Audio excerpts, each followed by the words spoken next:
ওই নদী থেকে নদীর সাঁতার দিয়ে ওই দিক থেকে চলে যেতে পারবে বাংলাদেশে। কেউ যদি বাংলাদেশে যদি ভারত থেকে এখানে কেউ সাঁতার কেটে চলে আসতো ওখান থেকে, তাহলে ওখান থেকেও চলে যেতে পারবে। এই জলটার নাম ইচ্ছা জল,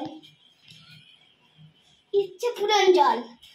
আর ওই দিকে সেই বাংলাদেশের মন্দির, কত বাংলাদেশের নৌকা, আর ঠিক কাছাকাছি।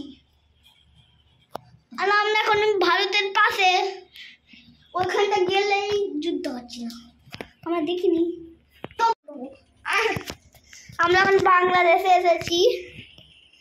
বাংলাদেশে ওই দূরে একটা বাংলাদেশ আর এখানে ভারত। তাহলে এখানে যুদ্ধ করা যেত, আগেকার এখানে মাটি ছিল নাকি আমরা ভাবতেও পারছি না। আর এই বাংলাদেশ ওইখানে দূরে। আপনাদের চলে আসুন এই টাকিতে বেড়াতে, দেখুন।